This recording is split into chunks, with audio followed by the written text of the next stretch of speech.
Hi guys, Swift here again to talk about the modules that we used for the combat session video from the start of the month, since we've got a fair few people asking about them. What we'll do today is we'll go through the list of modules. I've got it relatively light for this world, but the thing about Foundry is that it's so very modifiable.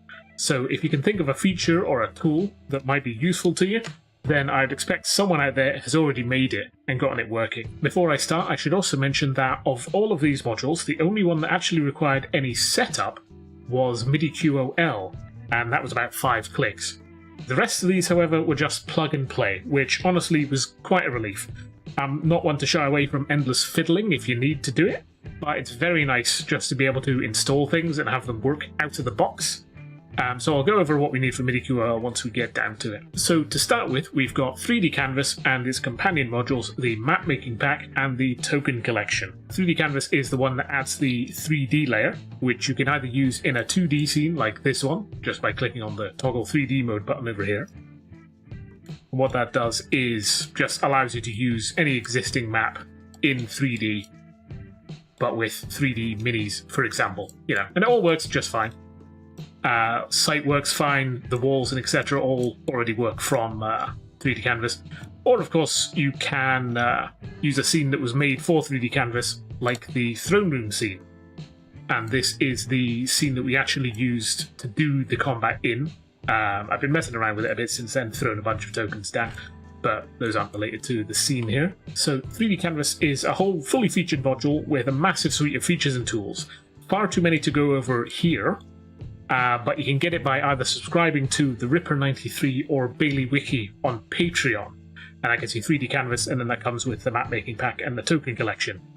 The Token Collection being what I used for tokens like, these guys over here, for instance.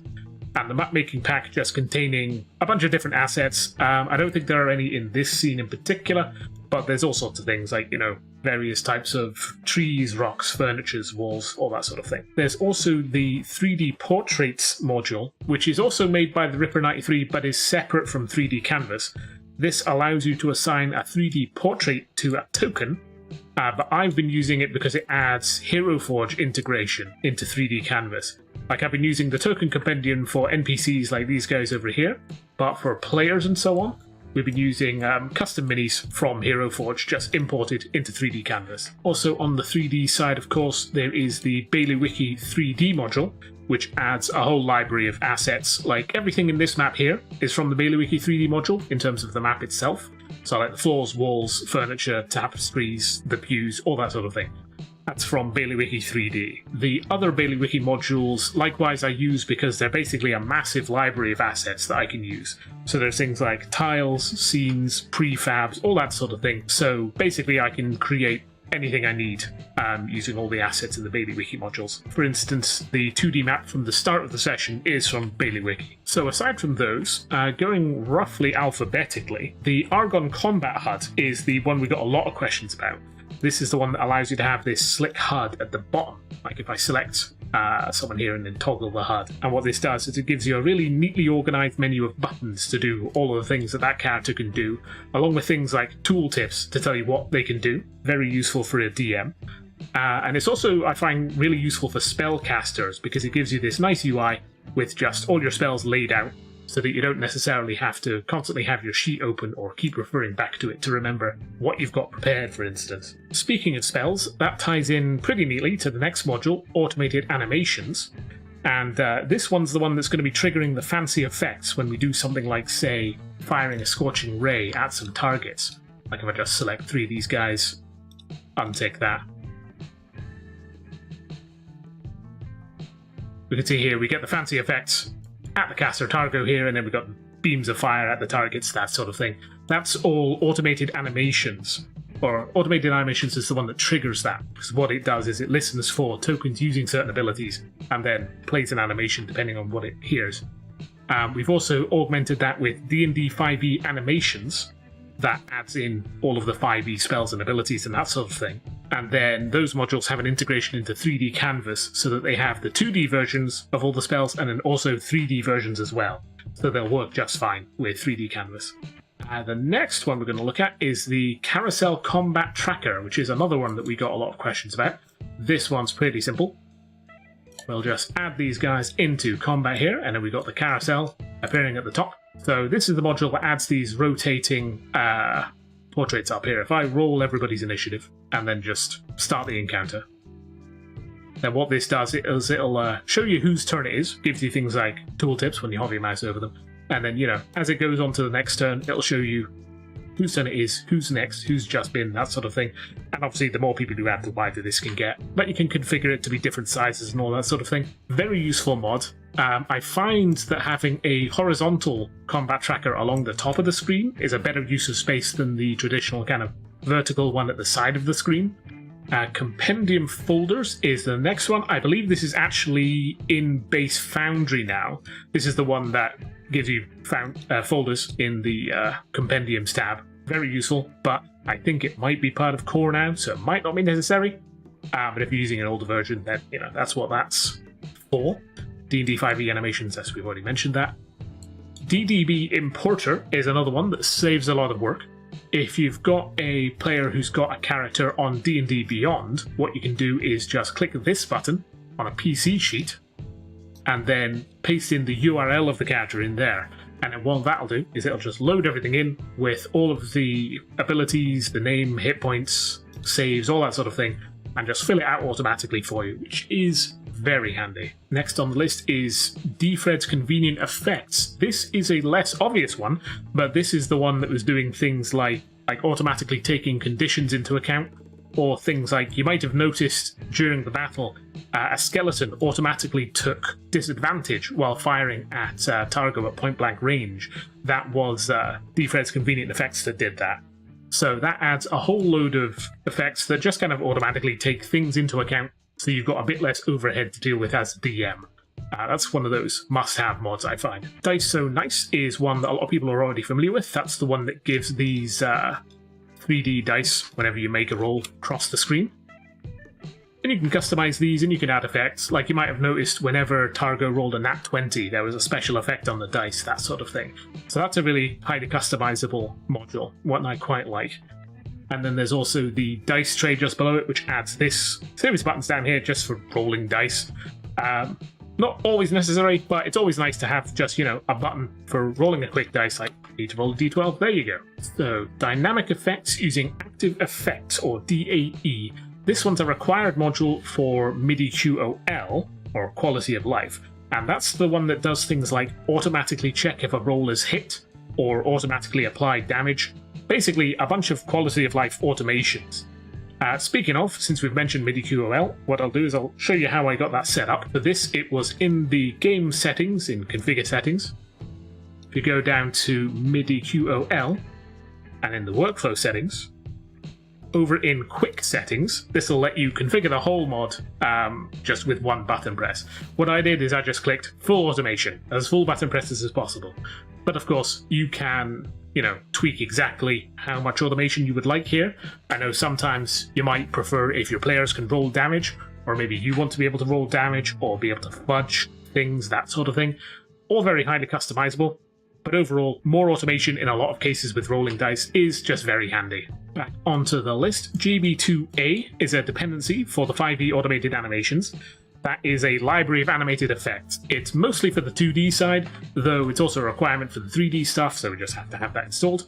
That's basically a bunch of really fancy animations for use with spells and stuff in 2D. Levels is a dependency for 3D Canvas, that just allows that module to work. These three library or lib modules are dependencies. For anyone who isn't aware, a dependency is a module that you need installed for another module to work.